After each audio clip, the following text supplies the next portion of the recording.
Yes.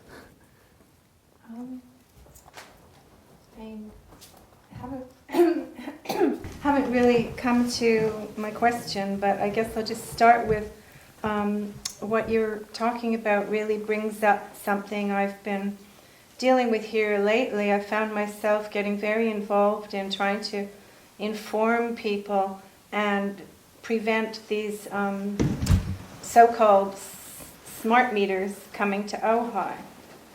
And the reason is they haven't been proved to be safe. The electromagnetic frequency has been shown to be detrimental to people. The World Health Organization says it's a class 2B carcinogen, and meanwhile they're going around, Edison is going around trying to install these all over Ojai, California, and as much of the country and the world as possible, not just Edison, other companies too.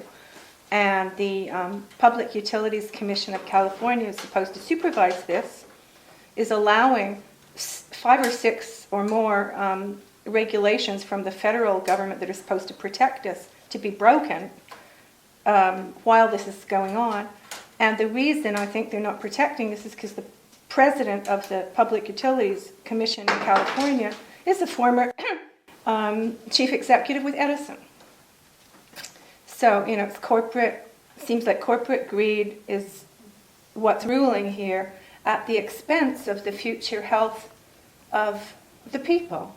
So anyway, I felt compelled to research this and write letters to the paper to get information out publicly, and we've been going, a group of us, to city council and to the county to try to stop this.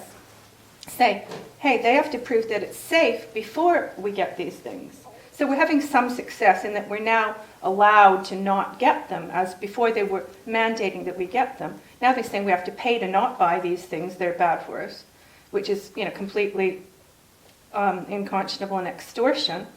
But anyway, what came to me was that I was getting quite angry about this.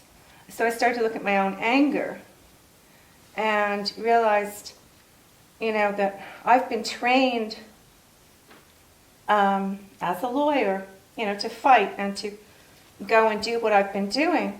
But I spent a lot of time going in an opposite direction on my spiritual journey in India with my guru, and surrendering, and letting go of that mind, which seemed to be a lot of ego. But yet I've come back here and I find there's still, anger, and I'm putting on the old hat that I've been trained to wear professionally. I mean, I'm not doing it as a lawyer, but I'm acting, on the basis of that training. And I realized, it doesn't bring me peace. It doesn't bring me happiness. It's, so I started sort of backing off from it and realizing this isn't where I want to go. I want to, be at peace and have peace inside of me. And it's not my job to try to save the world. It's not my job to fight the military-industrial complex and corporate corruption in America, or even in California, or even in my own my own town. But at the same time, I feel compelled to speak out and tell the truth so that other people can rise up and say no also. And I realize where this is coming from is my inability to speak up and tell the truth in my family against corruption and evil and wrongdoing and crimes. And so I'm doing it in another venue, what was stopped from doing where it should have been done. Yeah. So I guess the question is it, where to go with this or what to do. I've been trying to just withdraw from it, the smart meters thing, because it's like being in a battle. It's like going to court. It's like fighting, which I don't like to do at all. But I have this inner, unresolved issue, I think, that was driving me, which I'm trying to address as much as I can in myself as it comes up. Yeah. You see, I think that there are deep-rooted causes for the way things are. And unless those causes are tackled, You can't change one little thing out there by fighting for it. For instance, there is a whole lobby that is fighting for no nuclear war, and there is nothing wrong with that lobby. But when you only say nuclear war, you are only objecting to one kind of war. You are not objecting to war per se, which ultimately would mean division per se, which means the way we look at each other, at different communities or different nationalities and so on. So the deeper causation still continues, and one is objecting only to one particular severe manifestation of it and wanting to fight that one manifestation. Right? Whereas it is this whole paradigm within which all these things are happening. It includes the money lobby, the paradigm which said that we must make money, that is the aim of life. So that is operating in society. And so the pharmaceutical industry will advertise, will tell you that this is all very good for you, you must have vitamins and so on and so on. They are not telling you the whole truth, they are telling you part of the truth, because their real aim is to sell their medicine and make profit, right? So they are not doing the right thing. They are telling you, they are trying to pretend that they are helping you with good knowledge and all that, but there is a subtle motive operating within that. So unless that overall paradigm is corrected, it's like trying to distill a little bit of seawater in one corner, but the whole sea is full of salt, and you by distilling one little corner, not that you should not do it. If you want to drink that water, you need to clean it up.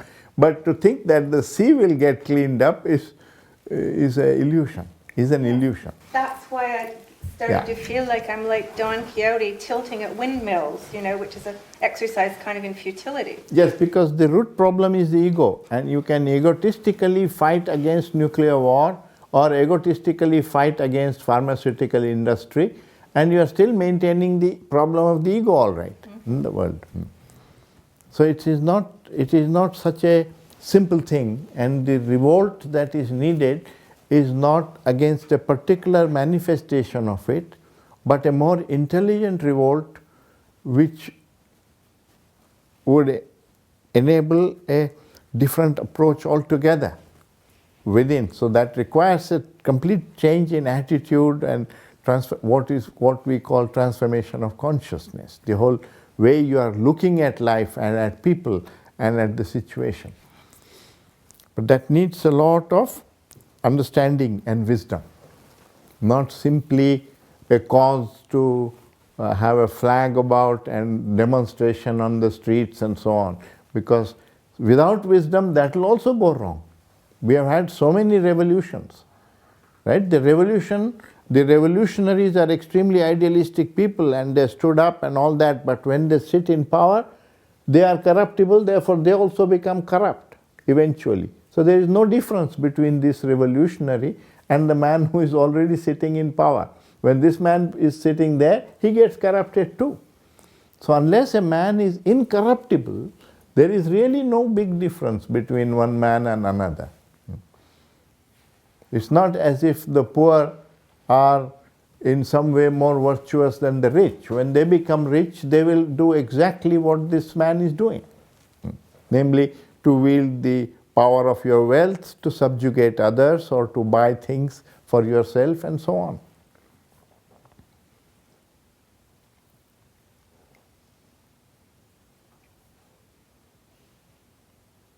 Aren't you kind of saying the individual can't do anything? Because there are groups that are out planting trees in very large numbers, and her idea of stopping the smart meters, we kind of have to operate at the local level. Instead of just doing nothing. You take the European Union, for instance, what if that idea spread? I think Turkey wants to join them. We'll let Turkey join them, and maybe Palestine will join them. And if that idea could spread, I think you have to work at it. You just say it's hopeless. No, I'm not saying that one should not do it. I'm just saying that you must not do it egotistically, because otherwise you contribute to the ego in the world, all right. So if you can do that with love, no? So social reform, there's nothing wrong with social reform if that's done with love and not with hatred and condemnation and anger. And that's what she was pointing out, that she saw in herself that there was ego coming up and she was getting angry and beginning to hate those people and so on. The hatred is a bigger problem than the problem you are solving. I was not hating them, I was just getting angry. Yes. Because of the lies and hypocrisy That's and the right. people not doing what they're supposed to do. Yeah, but hatred is just a slightly bigger manifestation of anger. Huh? Yeah. It seems that a big source of many of the problems that you spoke about is just simply overpopulation, too many people on Earth. And that, you know, if there were fewer people, a lot of these problems wouldn't even exist. How do you feel about that? This is true that we have overpopulation, but how are we going to solve this problem is not easy. If you look at the way the things are going, it is the well-to-do are having few children because they are wanting a standard of living and so on, and so they have small families so that they can have a high standard of living. But the very poor, who are not used to things which money can buy, for them those things don't have much value because they have never had them or got them. For them the children are their wealth. So I have watched that in India because we have lots of poor people. And he is acting out for his own survival, as is the rich man and the factory man and everybody else. If he has 8 children, 4 of them are boys and 4 of them are girls. The girls get married, go away to another family. That's the system. It's the boys who support the parents and look after them because the government doesn't look after them, old people. Out of those 4 children, 2 children will die before he dies because there is a high rate of mortality among children. Out of the 2 children who are left, one is able to earn and the other is incapable of earning. So this one man supports the family, right? So it is in his interest. He is not able to argue like this because he is not intelligent enough and so on to analyze and all that. But he knows that people with large families are happy and large families care for each other and look after the elderly and so on. It's a sort of insurance for his old age. And small families suffer. So he will have a large family. Yeah. So it's not just because we want that there should be no overpopulation. He is not worried about the world. He is looking after his own survival, right? So he says, if you go and tell him have only 2 children, he says, go away. Yeah, yeah. It's not.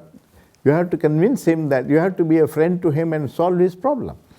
So if you want him to have only 2 children, then the state must take the responsibility of ensuring that those 2 children will survive, that they will have employment. You are not doing all that. You are not giving health benefits to the children. You are not helping them survive through medical facility and all that. And you just want lower population, therefore you want him to have only 2 children. It's unfair to him. He is already a very deprived person in the society. And they are the ones who have large number of children because they say, like I survived, these children will survive because he never had much money either, right? So he doesn't have a standard of living which he is trying to maintain and so on. So they have found that as soon as there is some economic development, the child rate of children comes down automatically, because people will. So the answer lies in economic development for the poorer sections. But with capitalism, what is happening is you have more production, but the money is concentrated only among very rich people, and these rich people, instead of doing for the whole community, are spending it on their own vacations and entertainment and more factories and things like that. So the distribution of the wealth, it doesn't reach the poor. And so it's happening in India right now. The poor are getting poorer, the rich are getting richer. You see this in Brazil, you see that in Mexico. There is 10% of society which lives like the Americans, like the people in the United States, at that standard. 90% live in slums. That's not a healthy society. And you are going to create social strains, and you're going to have theft and robbery and all that. So it doesn't solve. You cannot solve those people live. If you see the houses there in Brazil, they are living in a prison. Everything, there are like prison bars. Their homes are having prison bars because they can be robbed. So ultimately, you end up just putting yourself inside a prison, self-made prison, and you call it home.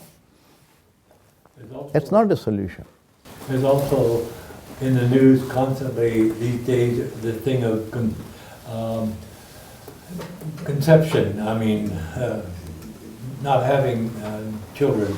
And in many parts of Africa, the women don't have access to Contraception. And I'm a man, so I'm speaking from a man's point of view, but I've understood from what I've heard on television that many women would prefer not to have as many children as just because they have no access or knowledge of contraception.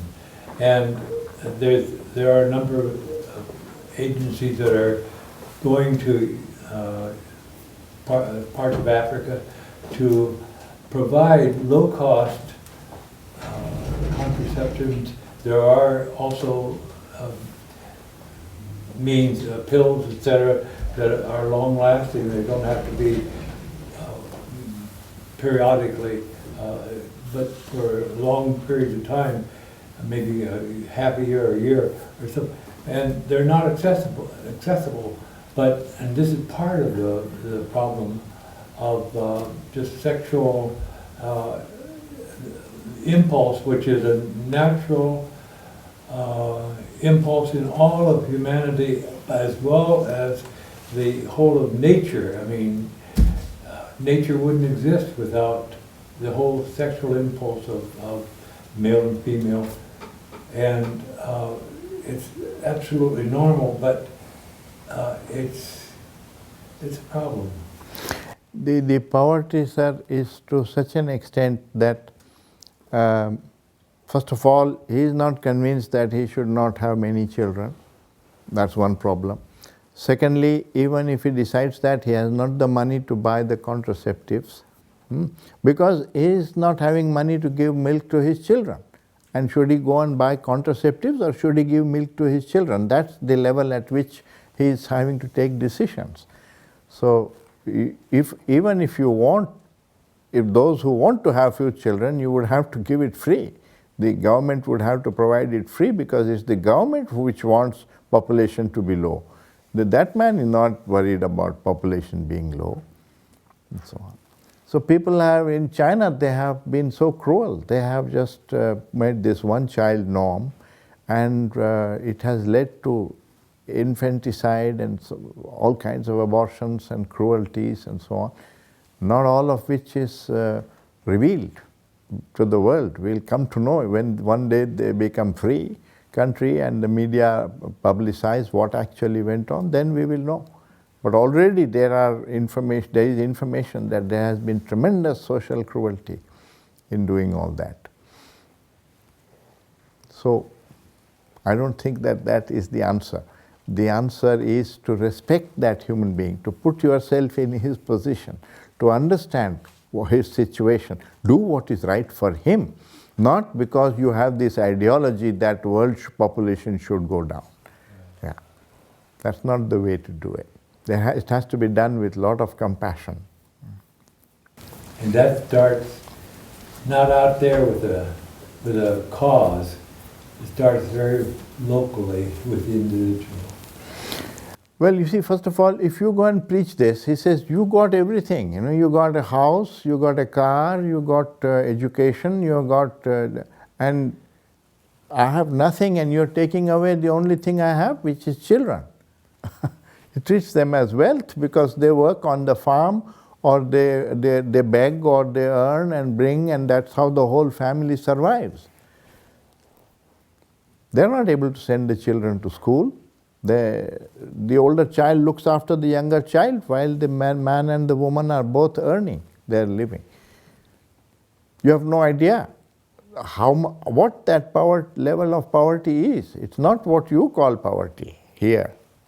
Whole day in Benares, where I live, a woman with her 1 or 2 children will be just picking up leaves and twigs from the ground, because that's what they're going to use for fuel to cook food at night. And the man is out there earning whatever bread he is able to bring, and they will cook. On that day, they exist day to day like that. That's the level of poverty. You can't tell them not to have children. You have to first make arrangements for their health, their care for them. We must advise a human being like a friend, not like like the government.